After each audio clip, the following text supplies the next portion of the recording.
तो तमाम एनडीए के जो सहयोगी पार्टियों के सांसद हैं वह भी जो है कि इंडिया गठबंधन के साथ आ सकते हैं और हम लोगों यानी बहुमत से 3 वोट पीछे चली गई। इसके आधार पर हम लोगों को पूरी तरह से अंदाजा है कि हमारे वीरेंद्र सिंह हो, चाहे राजीव राय जी हो, चाहे आनंद भदौरिया जी हो। साथियों नमस्कार, मैं हूं नितिन यादव। एक बार फिर से स्वागत आप सभी का हमारे यूट्यूब चैनल पर। तारीख 9 सितंबर है और आज उपराष्ट्रपति का चुनाव होना है और आज ही रिजल्ट आना है। अब उपराष्ट्रपति चुनाव में इंडिया गठबंधन जीत पाएगा या फिर एनडीए, क्योंकि एनडीए लगातार कह रहा है कि हमारी उपराष्ट्रपति फिर से जीतेगी, लेकिन भाई इंडिया गठबंधन का भी दावा ठोक रहे हैं। बी सुदर्शन रेड्डी जो प्रत्याशी कांग्रेस ने उतारा वो भी दावा लगातार कर रहे हैं कहीं उपराष्ट्रपति में जीत हमारी होगी। अब जीत किसकी हो गई ये तो कल जब चुनाव हो जाएगा तब पता चलेगा। उसी को लेकर हम बात करते हैं। हमें बीच बात करने के लिए मौजूद हैं समाजवादी पार्टी के पिछड़ा वर्ग के पूर्व प्रदेश अध्यक्ष चौधरी लोटन राम निषाद, जो किसी परिचय के मोहताज नहीं है, अपने बेबाक अंदाज के लिए जाने जाते हैं। उनसे बात करते हैं कि उपराष्ट्रपति का जो चुनाव होना है वो किसकी तरफ जा रहा है और उसमें क्या खेल हो सकता है, क्योंकि पूरा तैयारियां हैं, चाहे वो सत्ता पक्ष की हो या विपक्ष की, दोनों अपनी तैयारियों में किसके सर जीत का ताज सजेगा। चौधरी साहब कैसे देखते हैं कि जो उपराष्ट्रपति का चुनाव होना है इसमें कौन आगे दिख रहा है और कौन जीत सकता है? देखिए, उपराष्ट्रपति या राज्यसभा के सभापति का पक्ष में 9 सितंबर को जो मतदान होने वाला है और इंडिया गठबंधन के तरफ से बी सुदर्शन रेड्डी जो पूर्व न्यायाधीश है उम्मीदवार हैं। इंडिया गठबंधन पूरी तरह से लामबंद है बी सुदर्शन रेड्डी के साथ और एनडीए गठबंधन में तमाम दल है जो घुटन महसूस कर रहे हैं। जो भारतीय जनता पार्टी आरएसएस की इशारे पर जो ओबीसी एससी एसटी के विरोध में काम कर रही है, तो तमाम एनडीए के जो सहयोगी पार्टियों के सांसद हैं वह भी जो है कि इंडिया गठबंधन के साथ आ सकते हैं और हम लोगों को पूरी तरह विश्वास है कि आप देखे होंगे कि वन नेशन वन इलेक्शन के मुद्दे पर जब पिछले लोकसभा की कार्रवाई के समय में बिल आया था तो उस समय जो है कि जो मैजिक नंबर होता है केंद्र में सरकार बनाने का 272 का होता है और भारतीय जनता पार्टी की जो मोदी के नेतृत्व में एनडीए की सरकार है वह 269 पर खिसक गई, यानी बहुमत से 3 वोट पीछे चली गई। इसके आधार पर हम लोगों को पूरी तरह से अंदाजा है कि देखिए 543 जो होते हैं लोकसभा के सांसद और 250 राज्यसभा के सांसद हैं और दोनों सांसद उसमें जो है मतदान करेंगे और 397 सांसद जिसके साथ रहेंगे वह जो है कि उपराष्ट्रपति पद पर जीत को दर्ज करेगा और हम लोगों को पूरी तरह विश्वास है कि वन नेशन वन इलेक्शन की जैसी स्थिति उभर करके आई थी वैसी ही स्थिति जो है कि राष्ट्रपति के चुनाव में आएगी और इंडिया गठबंधन के प्रत्याशी बी सुदर्शन रेड्डी जो है कि चुनाव जीतेंगे। अभी देखे होगी कि पूर्व जो उपराष्ट्रपति थे अभी अता पता नहीं है कि कहां गायब करा दिए गए, क्योंकि भारतीय जनता पार्टी के तमाम लूट के धंधे का भ्रष्टाचार का संभवतः भंडाफोड़ करने वाले थे और उनको बीमारी का हवाला झूठे दे करके कि एक दिन पहले शाम तक जो है कि सदन के कार्यवाही को संचालित करते रहे और सुबह जो है कि 10 बजे उनसे इस्तीफा देने चले गए, तो उन पर विशेष दबाव डाल करके जो है कि इस्तीफा लिया गया और भ्रष्टाचार पर पर्दा डालने के लिए अभी जगदीश धनखड़ जी जो हैं हमारे ओबीसी के ही जाट बिरादरी के हैं, उनका आता पता नहीं चल रहा है कि वह कहाँ चले गए। लगता है कि भारतीय जनता पार्टी कहीं उनको गायब करने का काम किया। बहुत बड़ा आरोप लगा रहे हैं कि उपराष्ट्रपति के जो पूर्व उपराष्ट्रपति उनको भारतीय जनता पार्टी ने गायब करवा दिया। आप बताओ तो जगदीश धनखड़ का आता पता है? कहीं हॉस्पिटल में भर्ती है, कहाँ पर हैं?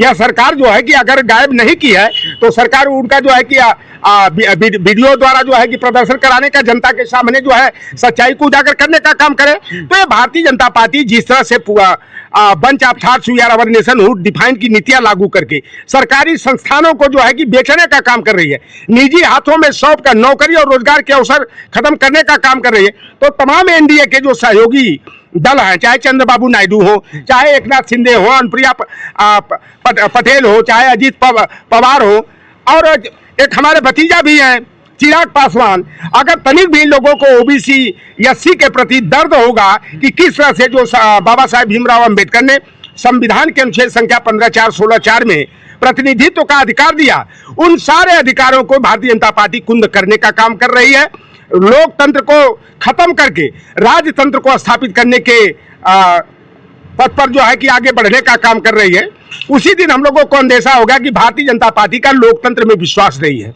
बाबा साहब भीमराव अंबेडकर के संविधान की जगह यह मनुस्मृति का विधान लागू करके वर्ण व्यवस्था को, जाति व्यवस्था को फिर से लागू करना चाहते हैं।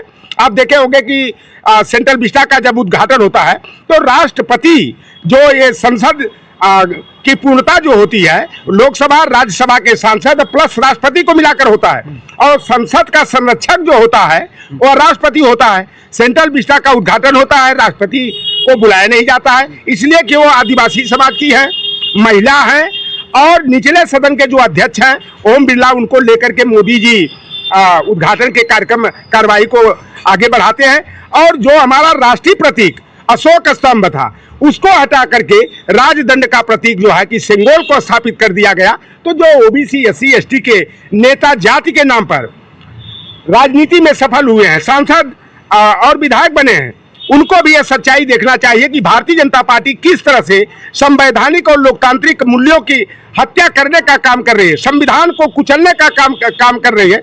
तो निश्चित रूप से हम लोगों को विश्वास है कि 9 सितंबर को देर शाम जब परिणाम आएगा तो इंडिया गठबंधन के उम्मीदवार वी सुदर्शन रेड्डी जो है उपराष्ट्रपति पद पर जो है कि जीत हासिल करेंगे और एनडीए के प्रत्याशी को हार मिलेगी। कैसे जीत हासिल करेंगे, क्योंकि एनडीए के पास बहुमत है, इंडिया अभी उससे बहुत दूर है। और कल देखिए 2 दिन से एक दिवसीय बैठक चल रही, 2 दिवसीय बैठक चल रही जो भाजपा लगातार करे, उसमें नरेंद्र मोदी खुद शामिल होते हैं। तो कैसे आप लोग कह रहे हैं कि इंडिया के प्रत्याशी जीत जाएंगे? आप पहले ये बताओ कि जब 1 नेशन 1 इलेक्शन का बिल आया तो इनकी तो बहुमत की सरकार थी, तो 272 की जगह 269 मत क्यों मिला? तो जिस तरह का परिणाम आया था 1 नेशन 1 इलेक्शन के बिल के पक्ष और विपक्ष में, वही स्थिति जो है कि उपराष्ट्रपति के चुनाव में आएगी। हम लोगों को पूरी तरह से यह विश्वास है कि एनडीए के तमाम घटक दल जो हैं, जो घुटन महसूस कर रहे हैं, मजबूती के साथ बीजेपी के साथ खड़े, मजबूती के साथ खड़े हैं। अगर देखो, अगर ऐसा वो करते हैं तो अपने समाज के साथ, अपने कौम के साथ, अपने वर्ग के साथ वो गद्दारी करने का काम करते हैं। और जितने भी इनके घटक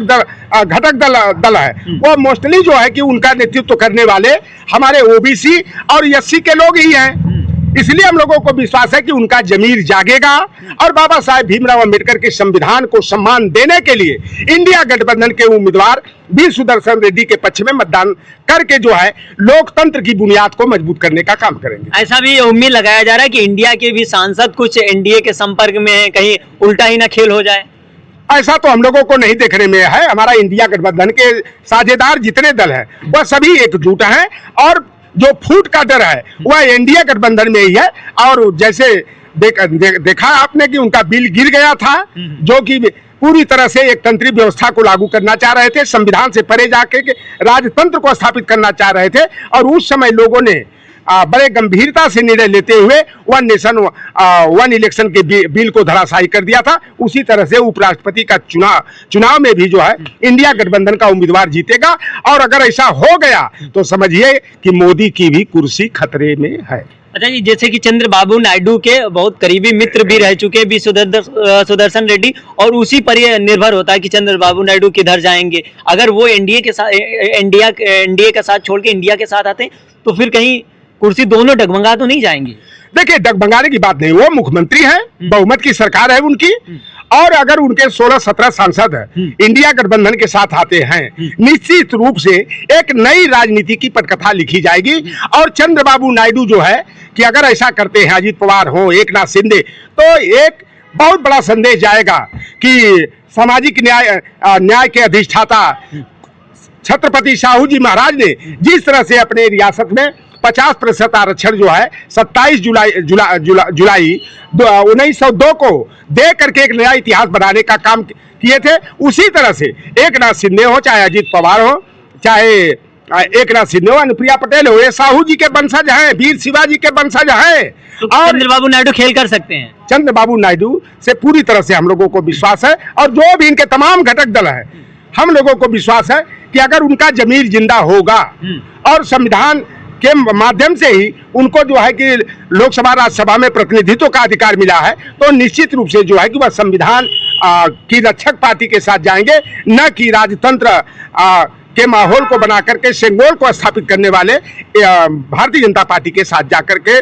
जो है उनका मुखौटा बनने का काम करेंगे और उनके यहाँ अपने को गिरवी करने का काम करेंगे। साहब एक आखिरी सवाल, क्योंकि समाजवादी पार्टी देश की सबसे बड़ी तीसरी पार्टी है और सबकी नजरें उपराष्ट्रपति चुनाव में समाजवादी पार्टी है, क्योंकि 37 सांसद उनके हैं, तो फिर कहीं नहीं कहीं इंडिया में जो सबसे अहम भूमिका है अखिलेश यादव की, उनके सांसद बिखरते हुए ना दिख जाएं, कि वो बिखर जाएं तो फिर सबसे ज्यादा नुकसान इंडिया का हो सके। देखिए, हम लोगों को ऐसा नहीं बड़ा ठोक बजा करके, और हमारे राष्ट्रीय अध्यक्ष जी दिल्ली में हैं और सारे सांसदों को सहेजने का वो काम कर रहे हैं। अगर ऐसा डर है अखिलेश यादव को कहीं ना कहीं हमारे सांसद इधर उधर ना हो जाए, तो अपने सांसद की रखवाली कर रहे हैं। देखिए, अगर ऐसा करते हैं, हमारा जो भाई, चाहे हमारे वीरेंद्र सिंह हो, चाहे राजीव राय जी हो, चाहे आनंद भदौरिया जी हो, इस तरह के जो सांसद हमारे लोग हैं, ये पूरी तरह से जो अफवाहें जो चलाई जा रही हैं, जैसा कि आप इनका नाम लेकर ये साबित करें कि कहीं ना कहीं इनका मन बदल सकता है। नहीं, ऐसा नहीं है। देखिए, ये लोग समाजवाद के रंग में बिल्कुल रंगे हुए, और जैसा कि अफवाहें फैलाई जा रही है कि एक वीडियो जो ट्रोल किया जा रहा है अमित शाह और राजीव राय जी वाला, तो यह ट्रोल करके इसलिए जो है कि समाजवादी पार्टी को घेरने का ये प्रयास किया जा रहा, लेकिन ऐसा नहीं है। जो भी हमारे पार्टी के, चाहे वो पीडीए के अंग हो, चाहे हमारे जो है कि सबल समाज के लोग हैं, वह पूरी तरह से समाजवादी विचारधारा के साथ रहेंगे। समाजवादी पार्टी के जो 37 हमारे लोकसभा के सांसद सभी एकजुट होकर के इंडिया गठबंधन के पक्ष में मतदान करेंगे। चलिए, बात करने के लिए बहुत बहुत धन्यवाद। कल उपराष्ट्रपति का चुनाव होना है, लेकिन सबसे बड़ी अहम भूमिका समाजवादी पार्टी की होगी, क्योंकि 37 सांसद और अखिलेश यादव के रिश्ते चंद्रबाबू नायडू से भी अच्छे हैं, और बी सुदर्शन रेड्डी जो उपराष्ट्रपति के प्रत्याशी हैं, वो भी पुराने मित्र हैं चंद्रबाबू नायडू के। देखना ये होगा कि उपराष्ट्रपति चुनाव में इंडिया गठबंधन जीत पाएगा या फिर एनडीए, जिनका था उपराष्ट्रपति, फिर वही जीत पाएगा। ये तो कल जब रिजल्ट आएगा शाम की समय, तब पता चल जाएगा। हमारा काम आपको जमीनी हकीकत से वाकिफ कराना। चौधरी साहब थे हमारे साथ, उन्होंने अपनी बात रखी। फिलहाल चौधरी साहब की बात से आप कितना सहमत हैं, कमेंट बॉक्स में जरूर बताएं। मिलेंगे किसी अन्य वीडियो में अन्य मुद्दे के साथ।